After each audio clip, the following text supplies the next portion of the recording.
Hello, my dear students.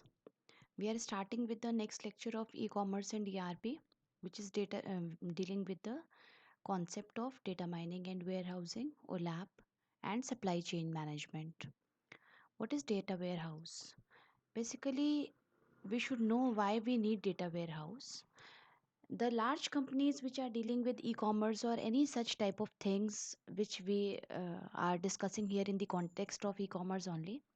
So large companies they have a presence of numerous sites, each of which may generate the large volumes of data. For instance, suppose large retail chains have shops of hundreds of thousands of sites, whereas insurance companies may have data from thousands of local purchase branches. Further, large organizations have a complex internal organizational structure due to which different data are present at different locations or on different operational systems and under different schema. We can take an example that there is a manufacturing problem data and customer company data which may be stored on different database systems, and corporate decision makers require access to information from all such sources. So wherever the data has been stored in the form of small chunks, for decision making purposes we may require the access of the data from all those small chunks. Setting queries on individual sources in both cumbersome and inefficient. Further, the sources may store only current data, whereas decision makers may need access to past data as well. For instance, information about how purchase patterns have changed in past few years could be a great importance. So, data warehouse provides a solution to such type of problems. Basically, it refers to a place where data can be stored for useful mining. We'll come to the mining in the next slide. It is a quick computer system with exceptionally huge data storage capacity. So you need not worry about where the data is going to be stored. That can be big servers, that can be computers with huge storage capacity. There we store the past data. Basically, it is related to the past data. Current data is on the current computer. It is a technology that aggregates structured data from one or more sources so that it can be compared and analyzed rather than transaction processing. So we can store the data at different locations or at a central computer and then access them. That is a process of for decision making purposes. Data from various organization systems are copied to the warehouse where it is fetched and confirmed to delete errors. This is the process of data warehouse where data from different sources are gathered, it is extracted or transformed, and then it is loaded to the target machine for decision making purposes. We'll go to these of each of these steps one by one. First, the data warehouse consolidates data from many sources while ensuring data quality, consistency, and accuracy. By quality, consistency, and accuracy, we mean that whenever we fetch the data, it should remain in its original form.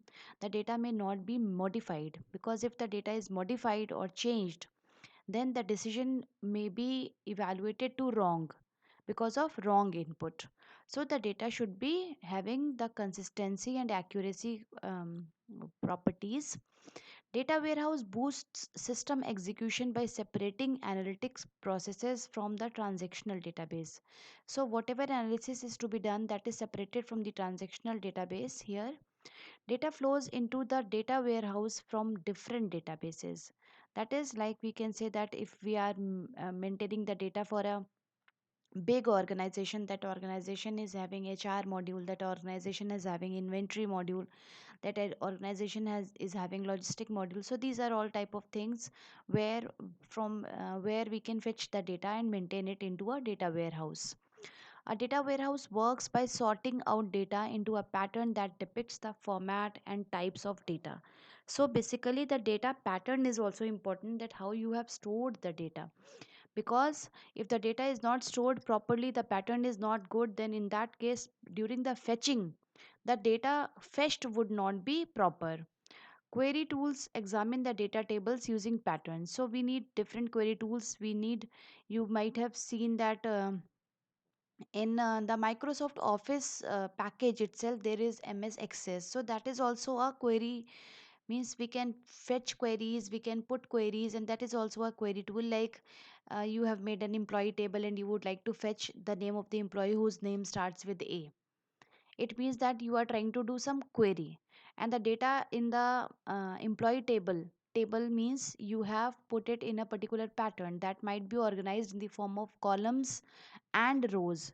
The columns may be depicting useful information about the organization's employees, like their ID, their name, their age, their address, their qualification, and so on. So this way we store the data backend in the form of tables, and then we use some query optimization tools or query tools to fetch the data. And this whole process of storing the data at the backend is known as data warehousing. Then we come to the concept of data mining. I told you that during query we put the data, we collect the data, we fetch the data, and then the data is for some useful information, like we are fetching the information of employees whose name starts with A. It means that now I'm going to utilize this data for some useful purpose. So this fetching of the data or analysis of data, it is referred to as data mining. It is the process of finding patterns and correlations within large data sets to identify relationships between data. It is the computer supported process of analyzing huge sets of data that have either been compiled by computer systems or have been downloaded into the computer. So the data is there in the data warehouse that can be stored by yourself or you have downloaded from somewhere else. We have so many sites where data is being stored, like you might have heard about Kaggle. It stores the data of all the current diseases, or there are so many things in Kaggle. It is storing the data of COVID, it is storing the data of cancer, it is storing the data of means current market trends of the world. So it is having various informations. We can download the data from there if we want to do the analysis only. But if we want to do the analysis of our own organization, then we will have to make the warehouse as well as do the mining process. Data mining tools allow a business organization to predict customer behavior. These are also used to build risk models and detect fraud.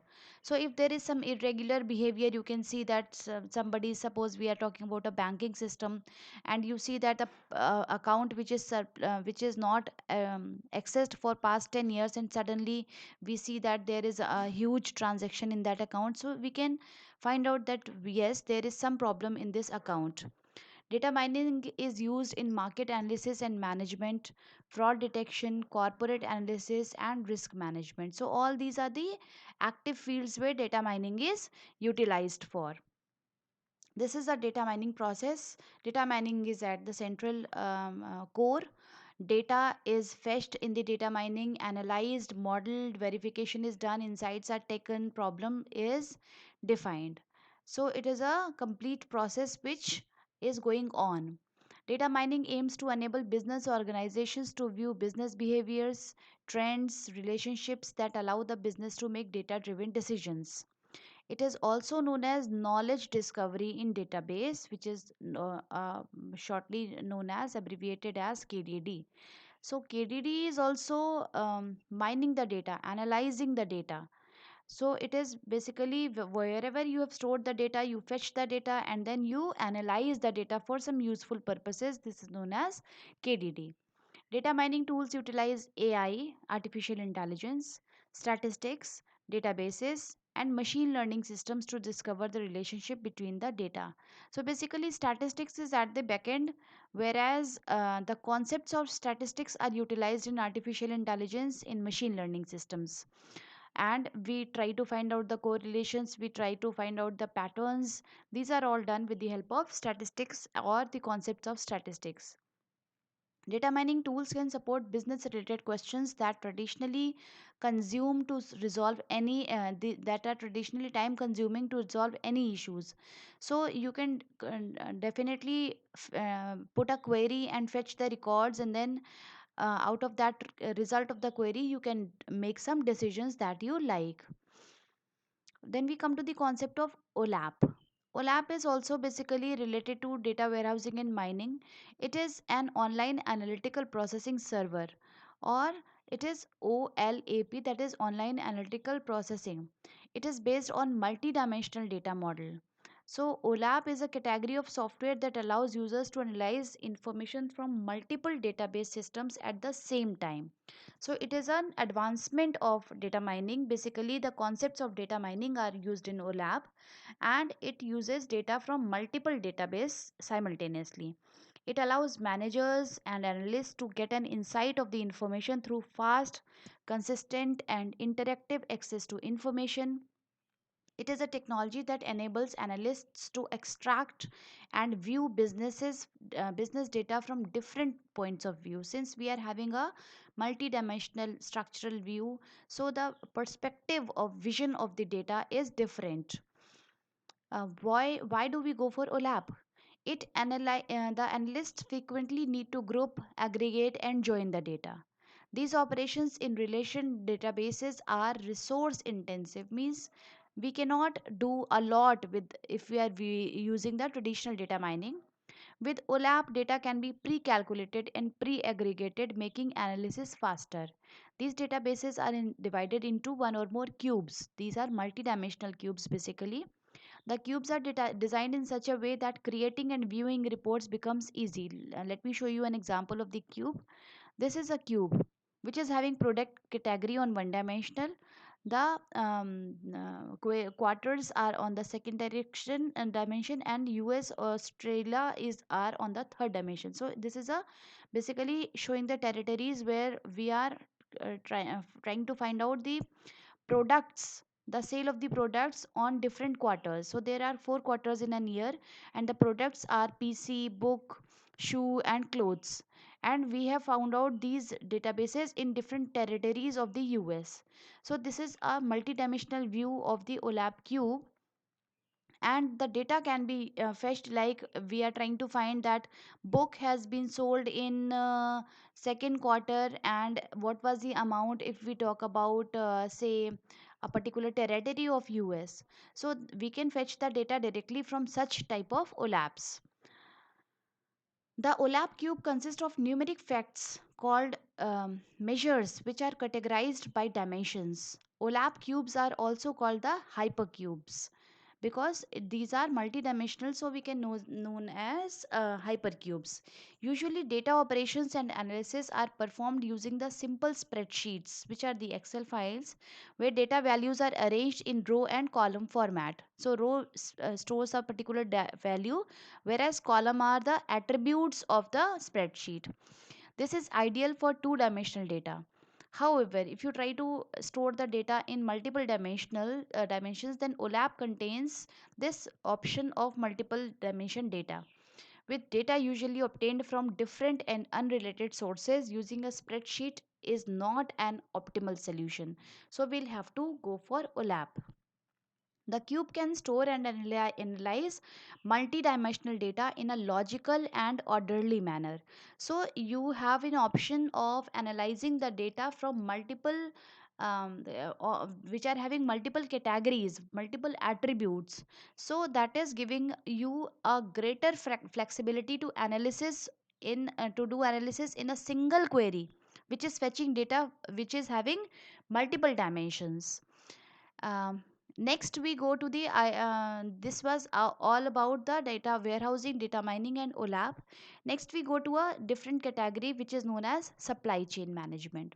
So whenever we have stored the data in the form of data warehouse, then we have analyzed the data in the form of data mining, then we come to the supply chain management. It means that we are trying to make a decision for the organization. What is SCM? It is the management of network of interconnected business involved in ultimate provision of product and service packages required by end customers. So you will be able to make the decisions. Supply chain management spans all movement and storage of raw materials, work in process, inventory, and finished goods from point of origin to point of consumption. Basically, supply chain management deals with where the product has been delivered, manufactured, and where it is going to be delivered. So it is a chain between these two things. Supply chain management can also refer to supply chain management softwares, which is tools or modules used in executing supply chain transactions, managing supplier relationships, and controlling associated business processes. So, supply chain management basically is a solution to making decisions for an organization. Why do we opt for SCM?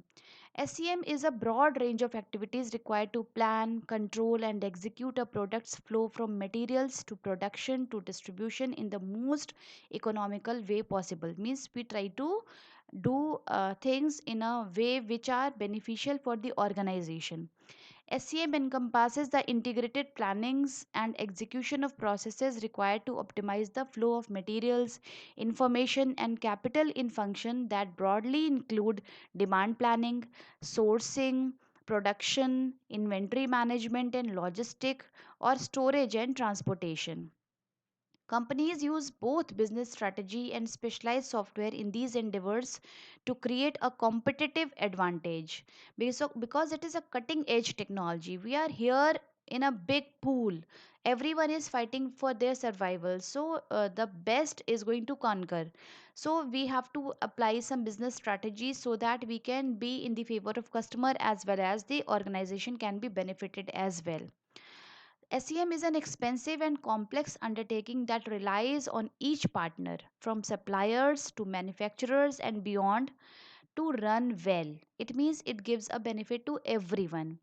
Because of this, effective supply chain management also requires change management, collaboration, and risk management to create alignment and communication between all the participants. So, these are self evident things that we are trying to benefit all the parties involved or all the partners involved in the business. What are the SEM processes? The following tasks are performed during the supply chain management. We come to these tasks one by one. The major phases of product management through the supply chain management from material to production and distribution has its own distinct business processes and disciplines. Most of them have begun decades ago. But when we talk about SCM, the processes of SCM start with what products customers want. The early stages of supply chain management are planning. So, traditionally, if we consider planning, it starts with the demand planning, a process of gathering historical data such as past sales and applying analytics and statistical modeling to create a forecast or demand plan that the sales department and operational departments such as manufacturing and marketing can agree on. The forecast determines the types and quantities of products to be manufactured. Some companies perform demand planning as part of formalized processes called sales and operations planning, which prescribes an iterative process of data gathering, discussion, reconciliation of demand plans with production plans and management approvals. So some companies include this sales and operation planning in a broader process called integrated business planning, IBP, that we'll come across, and they incorporate these department plans in a single company wide big plan. So the companies benefit by these small plans. The next step is the production planning. It means that if you have a certain demand, you have to produce according to that. This is sometimes known as market basket analysis. What is the demand and what should be the production? Because if there is less demand and there is high production, then company will go in loss. If there is more demand and you are less in production, then the customers will be waiting and they will go for the options of some other company. So production planning is the company nails down the specific of where and how the products called for and for in the demand plan will be manufactured. Production planning is also used in other industries such as agriculture, oil, gas, etc. A more fine tuned variation, typically automated in specialized software called advanced planning and scheduling, seeks to optimize the resources that go into production and make them more responsive to changes in the demand. Next is the Material Requirements Plan or MRP. We have gone through MRP in the previous lecture. Let me take a quick look at MRP. It is a process dating back to 60s that most manufacturers use to ensure sufficient materials and components such as sub assemblies are available for use in the manufacturing process by taking inventory of what's on hand, identifying gaps, and buying or making the remaining items. The central document in both MRP and production planning is the Bill of Materials or BOM, a complete list of the items needed to make a product. MRP is sometimes done as part of the manufacturing resource planning or the MRP2, which we have also seen, which broadens the MRP concept to other departments such as HR, finance, etc. MRP and MRP2 were the predecessors of enterprise resources planning, which was ERP software, which is designed to integrate the major business processes of companies in any industry. Then we come to two complex processes which play an important role as part of SCMR: inventory management and logistic. What is inventory management? It consists of various techniques and formulas for ensuring adequate supply. Means you have to maintain the stock to maintain the supply. These may be from raw materials in the manufacturing plant, perhaps management in the MRP system, to packaged goods in a retail store for least expenditure of time and resources. Manufacturers are faced with a variety of inventory management issues, many of which involve coordinating demand planning with inventory at both ends of the production process. For example, sometimes material requirement planning leads to more inventory, especially when the system is first implemented and the manufacturer must work to synchronize MRP parameters with the inventory already on hand. So, we have to maintain the inventory in order to do the production on time. Logistic is everything having to do with transporting and storing goods from the start of the supply chain, with delivery of parts and materials to the manufacturers, to delivery of finished products to store or direct to customers, and even beyond for product servicing, return and recycling, a process called reverse logistic. Inventory management is threaded throughout the logistic process. So wherever we talk of inventory, then we have to discuss about the logistic as well. And then we come to the procurement. It is also called sourcing. It is the process of finding suppliers for goods and managing those relationships and acquiring the goods economically, along with all the communications such as sending out requests for bids and paperwork, including purchase orders, invoices, etc. It is a major component of supply chain management given how much is bought and sold at all points along the chain. So you have to maintain a record of how much you have purchased, how much you have in stock in the form of inventory, how much you are supplying.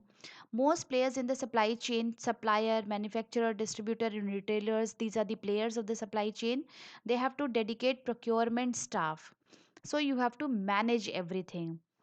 Last is the strategic sourcing. It is an elevated and more sophisticated type of procurement that aims to optimize a company's sourcing processes by taking advantage of its consolidated purchasing power and align it with overall business goals. So, we have to define some strategy for the sourcing. So, this strategy may give you a benefit in along with the SCM which we have taken into consideration.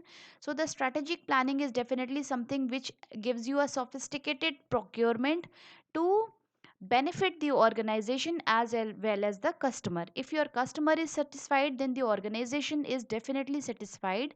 So, this was all about the SCM processes, and you can consult to more literature on this and go into a greater detail of it. And for this lecture, this much is sufficient. We'll come across more things in next lectures. Thank you so much for listening so patiently, and do wait for next lectures to come up. Thank you.